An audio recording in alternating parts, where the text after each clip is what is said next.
Good morning, everybody.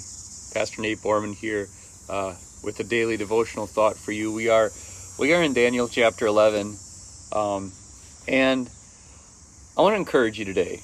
I always do. I want to encourage you today because one of the things that you see in Daniel chapter 11, I'm just getting right after it this morning. One of the things you see in Daniel chapter 11 is that Daniel sees, and the angel is making known to Daniel things that are going to happen in the future.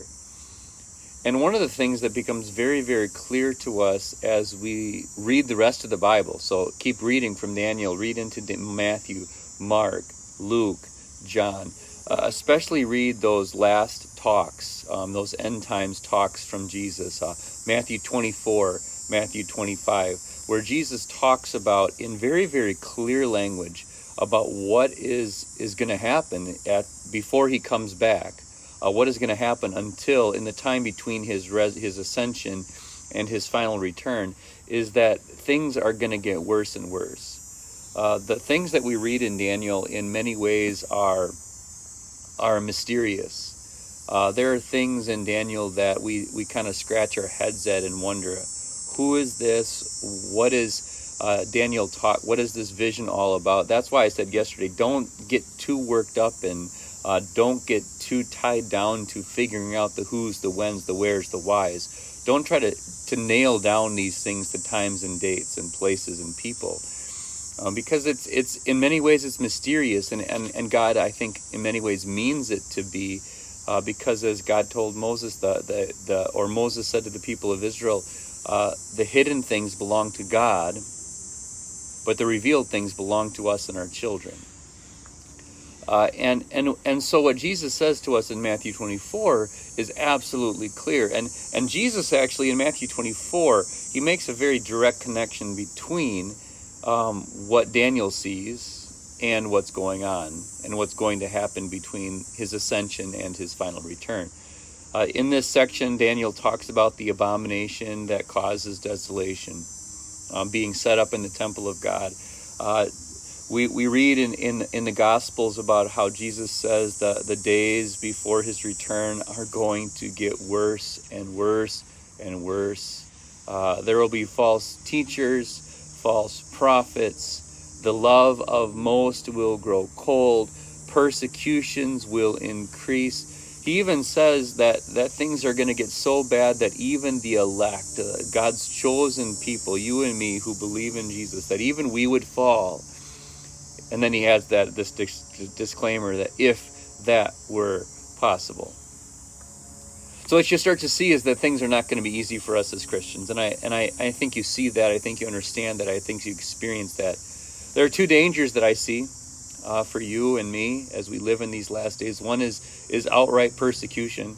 Right now, the persecution is not physically dangerous to us, but maybe you've seen it. There's just an increase of verbal hostility, verbal persecution against Christians. More and more, as we live in a post-Christian America, in a post-Christian society, more and more we live in a day and age when what we believe as Christians is not loved or appreciated or even respected anymore.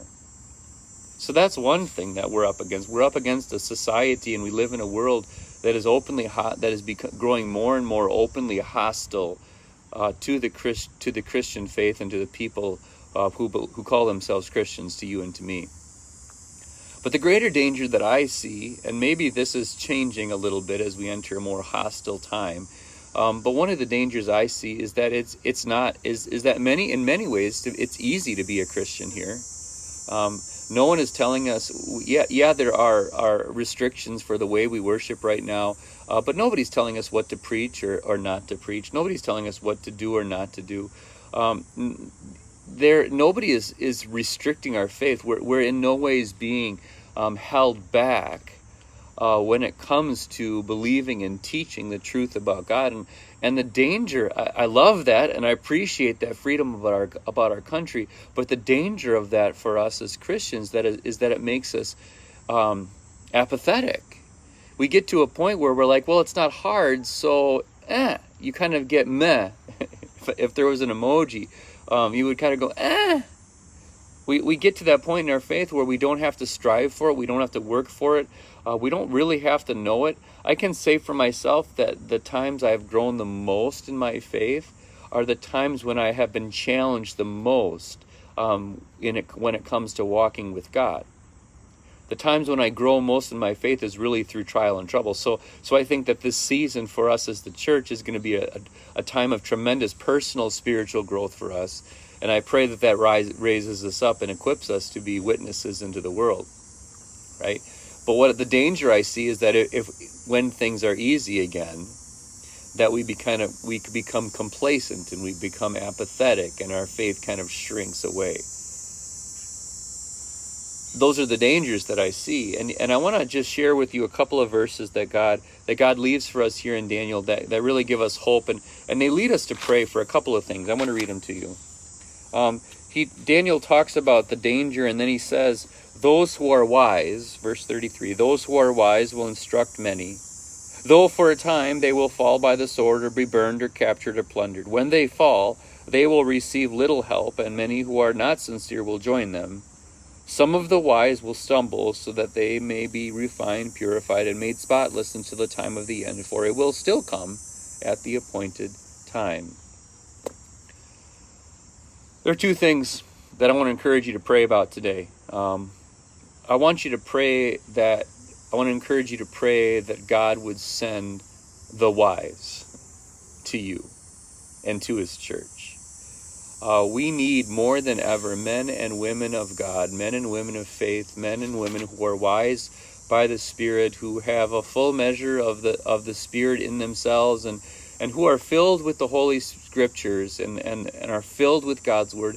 We need the wise to come to us. We need God to send the wise to instruct and encourage, to rebuke, to correct, to redirect. We need the wise to come. We need God to bless the church with the wise, so that we might all grow in the faith and stay in the faith. One of the ways that God will keep us faithful to the end, that is his promise, is through the wise who come to teach and instruct. I want to encourage you to pray that God would send the wise to instruct and teach it. And then I want to encourage you and challenge you to pray that God would also make you a blessing to the church. Because the thing is, I know that maybe in this moment you don't think, well, I don't have much to say, I don't have much to add. But dear people of God, you are wise by God's Spirit. You have God's Word in you. You have God's Word in you. So in a way, you are the answer to your own prayer. That if you pray that God would send the wise, God has sent you to be the wise for God's people in your life. You are the blessing that you pray for. So pray that God would make you a blessing to the church, because you have good things to say. You have God's Spirit in you, and God has put you inside his church. He has made you a member of his church, not to just be blessed, though that is certainly a big part of God's work for you in the church. He puts you in the church so that you might be blessed. But he also puts you in the church so that you might be a blessing to other people, so that you might encourage others in their faith, so that you might correct, rebuke, encourage, instruct, so that you might share wisdom from the Spirit, because you are wise by God's Spirit, and you, by God's Spirit, are still seeking wisdom. And that's one of the reasons we're going to dive into the book of Proverbs next, because God has wisdom for us, and he wants us not only to take it in, but he wants us to give it out. So pray for that. Pray that God would send the wise to his church so that we might be instructed, and pray that God might make you a blessing to the church as you share the wisdom that he has given you by his Spirit. God be with all of you today, and encourage and instruct and keep you in the faith. The church is going to be just fine. Right? In all of this and all these dangers, the church is going to be just fine, because the church is not a building. The church is not an institution. The church is God's people built on the rock of Christ as our salvation, strengthened by the Spirit's work as he lives and moves among us. The church is going to be just fine. So pray for it. Pray for wise teachers, and pray that you would be a wise teacher. Have a great day, everybody. The Lord be with all of you today, and encourage your spirit. It's going to be a great day.